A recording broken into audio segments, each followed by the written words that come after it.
Hello friends, good morning. Welcome back to my YouTube channel Shine Education. Friends, हम जो class 10 के gravitation topic है उस पर डिस्कस कर रहे हैं। इससे पहले मैंने ग्रेविटेशन का जो टॉपिक है उस पर 3 वीडियो अपलोड किए। उसके बाद जो एक्सरसाइज में एग्जांपल है वो भी सॉल्व किए, उस पर भी एक वीडियो अपलोड किए।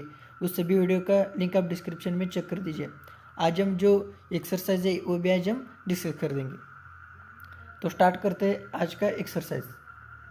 पहला क्वेश्चन है, ये एक टेबल दिया है, मैच द फॉलोइंग, मतलब study the entire the following table and read them putting the connected item in a single रो।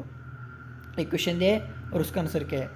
मास का यूनिट क्या है फ्रेंड्स, केजी, और ये मेजर ऑफ इनर्शिया है। सेकेंड है वेट का यूनिट क्या है, न्यूटन, और वेट जीरो होता है एट द सेंटर।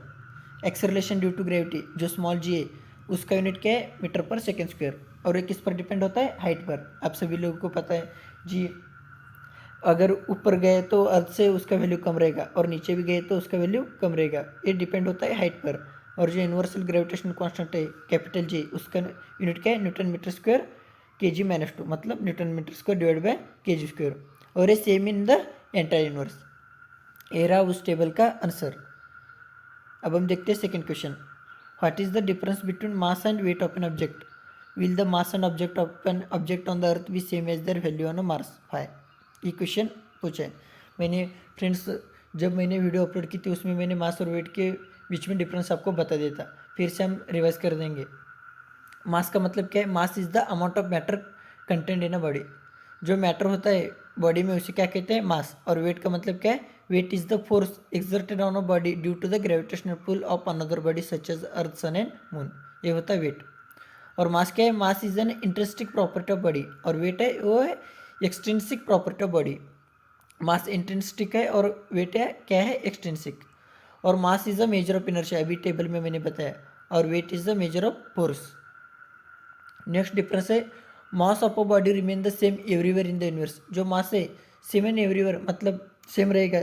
आप अर्थ पर हो, मार्स पर हो, कहीं भी हो, उसका कोई उस पर कोई असर नहीं पड़ेगा। सभी जगह पर मास ऑफ बॉडी सेम रहेगा। The weight of body depends on local acceleration due to gravity where it is placed. और जो वेट ऑफ बॉडी है किस पर डिपेंड है, local acceleration due to gravity small g पर डिपेंड रहता है। और the mass of a body can not be zero, जो मास है कभी भी जीरो नहीं हो सकता। The weight of body can be zero. Zero कहाँ रहेगा, जो सेंटर ऑफ अर्थ है वहाँ वैल्यू ऑफ जी जीरो रहेगा, तो ये वेट भी जीरो हो जाएगा। The SI unit of mass is के जी। द एसआई यूनिट क्या है मास का, के जी। और जो वेट का है उसका क्या है, न्यूटन। अब हम उस पर जो क्वेश्चन है वो देखते हैं। Will the mass and object of an object on the earth be same as their value on Mars and Y?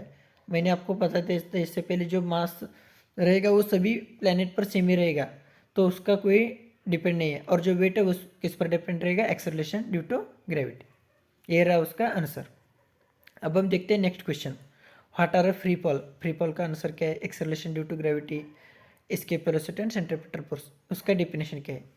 Free fall का मतलब क्या है, a body said to be under free fall when no other force except the force of gravity is acting on it. Free fall का मतलब है जो ऐसा force जिस पर कोई भी फोर्स नहीं है, सिर्फ ग्रेविटी एक्ट होता है, उसे क्या कहते हैं, free fall. Acceleration due to gravity का मतलब देखते हैं। The acceleration with which an object moves toward the centre of earth during its free fall is called acceleration due to gravity. मतलब जो ऑब्जेक्ट है वो toward the centre of earth move करता है ड्यूरिंग इट्स फ्री फॉल, उसे क्या कहते हैं, एक्सेलरेशन ड्यू टू ग्रेविटी। और ये कैसे डिनोट करते हैं, small g. It is the constant for every object falling on the earth surface. अब हम देखते हैं escape velocity. The minimum velocity required to project an object to escape from the earth gravitational pull. जो minimum velocity require है object के लिए escape होने के लिए अर्थ ग्रेविटेशनल पुल से, उसे क्या कहते हैं, एस्केप वेलोसिटी। उसका फार्मूला मैंने आपको बता देते हैं, इंपॉर्टेंट फार्मूला, उसका डेरिवेशन भी हमने किया था। Under root two capital G M divide by R, और under root two small g capital R. R क्या है, radius of earth, M is mass of earth. कितना है मास, 6.4 इंटू 10⁻²4 kg, और आर क्या है, 6.4 इंटू 10⁻6 मीटर। अब हम देखते हैं सेंट्रीपेटल फोर्स। सेंट्रीपेटल मतलब towards the centre. The force required to keep an object under circular motion is known as centripetal force. This force always act towards the centre of circular path. ये रहा 4 definition, free fall, acceleration due to gravity, escape velocity and centripetal force. Friends, next question है, write the 3 law given by Kepler. जो हमने discussion किए थे, law of Kepler जो diagram था उस पर सन फोका पर था, उसके बाद जो सभी लाइन कैसे ज्वाइन करते हैं, उसका एरिया क्या होता है, हमने डिस्कस किया था। How did they help Newton's to arrive at the inverse square of gravity.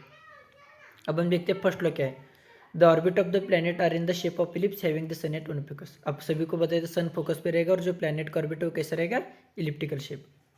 Second law क्या है, the area swept over per hour by radius joining the sun and the planet is same in all parts of the planet orbit. जो भी area join करेगा उस सन से radius, वो सभी radius सभी का सेम रहेगा जो लाइन ज्वाइन करेंगे। ये हमने डिस्कस किया था सेकेंड लॉ में। और थर्ड लॉ क्या था, T square is directly proportional to R cube. The square of a periodic table of planet are proportional to the cube of their mean distance from the sun. ये रहा third law Kepler's. अब हम देखते हैं Newton's ने उस law को कैसे यूज करके इनवर्स स्क्वायर रूल पर अराइव हो गए। Newton's used Kepler third law of planetary motion to arrive at the inverse square rule. और ये उन्होंने अज्यूम किया कि जो ऑर्बिट ऑफ द प्लैनेट है around the sun are circular not the elliptical. जो केपलर थे वो इलिप्टिकल कह रहे थे, लेकिन न्यूटन ने अज्यूम किया था कि वो सर्कुलर है। And so derived the inverse square rule of gravitational force using the formula for centripetal force. Centripetal force का फॉर्मूला क्या है, F is equal to M square divided by R, where m is the mass of an particle, r is the radius of circular path of particle and v is the velocity of particle।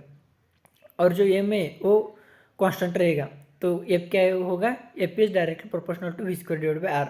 लेकिन अब सभी लोगों को पता है velocity मतलब क्या है, डिस्टेंस अपॉन टाइम। और जो डिस्टेंस क्या है इधर t, जो वन कंप्लीट रिवॉल्यूशन होने के लिए कितना टाइम लगेगा, जो डिस्टेंस है वो क्या रहेगा 2πr, और जो r है वो क्या है t, टाइम टेकन। तो v क्या रहेगा, डिस्टेंस अपॉन टाइम मतलब distance 2πr divide by t, और v is directly proportional to r by t as the factor 2π is the constant. और हम क्या करें अभी सभी जगह on squaring both side of equation we get, अब सभी दोनों साइड से स्क्वेयर करेंगे तो क्या आएगा answer, V square is directly proportional to r square divide by t square. अब हम क्या करते हैं, ऊपर और नीचे दोनों जगह पर r को डिवाइड करेंगे, मल्टीप्लाई भी करेंगे और डिवाइड भी करेंगे। तो उसका क्या रहेगा, V square is directly proportional to R cube divide by T square into 1/r। हम सभी लोगों को पता है T square is directly proportional R cube, मतलब इस जगह पर क्या रहेगा, जो कांस्टेंट है केपलर लॉ का वो आ जाएगा R cube divide by T square. तो v square is inversely proportional to R. तो ये क्या रहेगा, inversely proportional to R square. Hence the gravitational force between sun and planet is the inversely proportional to the square of distance between them। Friend अब हम देखते हैं next question. If the value of g suddenly become twice its value, it will become 2 times more difficult to pull a heavy object along the floor and why. ये question है, अगर g का value twice हो गए तो it will become 2 times more difficult to pull a heavy object along the floor why. इसका answer हम क्या चाहिए। Late the mass of an heavy object be m।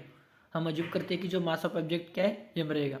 दस द वेट ऑफ ऑब्जेक्ट और pull of the floor on the object is weight is equal to m into g. अगर g हम toss करेंगे तो wait भी क्या रहेगा 2mg, मतलब 2w रहेगा। तो इसका मतलब क्या हुआ, thus become a doubling the pull on the object due to the floor, it will become 2 times more difficult to pull it along the floor. तो डिफिकल्ट हो जाएगा अगर value of g suddenly twice हो गया। ये रहा इस question का आंसर। अब हम देखते हैं next question. Explain why the value of ji zero eight the centre of अर्थ। जो जी का वैल्यू है सेंटर ऑफ अर्थ पर जीरो क्यों है, इसका आंसर ये है कि जो at the centre of earth है वहाँ the force due to upper half of the earth will cancel the force due to lower half. जो upper half and lower half जो फोर्स है वो दोनों कैंसिल करते हैं। In the similar manner force due to any portion of the earth at the centre will be cancel due to the portion opposite. जो भी force है अर्थ पर उसको कैंसिल हो जाएगा due to portion opposite to it. Thus the gravitational force at the centre on any body will be zero.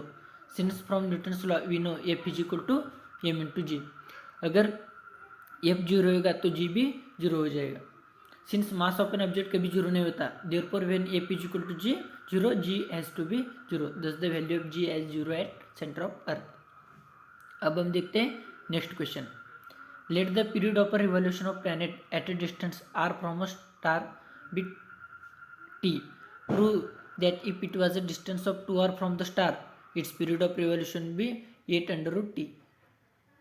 हम सभी लोगों को पता है केपलर्स थ्योरम क्या है, T square is directly proportional to R cube. इसे वन इक्वेशन को कहते हैं। Thus when the period of revolution of planet at a distance r from a star is t, then from 1 we have T square is directly proportional to R cube. यहाँ उन्होंने example में दिया कि R क्या रहेगा, capital R, तो T square is क्या होगा, directly proportional to R cube. लेकिन उन्होंने ये भी दिया कि अगर when the distance of the planet from the star is two R, अगर आर और टू आर हो गया तो पीरियड ऑफ रिवॉल्यूशन क्या रहेगा, T1 is directly proportional to two R cube. Two R cube मतलब क्या हुआ, टू का क्यूब क्या है 8, तो T1 square is directly proportional to 8 R cube. अब हम क्या करते हैं, divide 3/2, we get T1 square divide by T square is equal to 8 R cube divide by R cube, therefore T1 is under root 80। ये रहा इस question का answer. Thank you friends, please subscribe Shine Education. Friends, हमने सभी जो gravitation है उस topic पर हमने डिस्कशन किया, ग्रेविटेशन में क्या क्या है, जो कंटेंट है डिस्कस किया, उसके बाद हमने एग्जांपल भी सॉल्व किया और एक्सरसाइज भी। आप सभी लोगों को उसका PDF भी टेलीग्राम चैनल पर मिल जाएगा, आप वो चैनल ज्वाइन कर सकते हैं, उसका भी लिंक मैंने डिस्क्रिप्शन में दे दिया हूँ। तो प्लीज़ सब्सक्राइब शाइन एजुकेशन।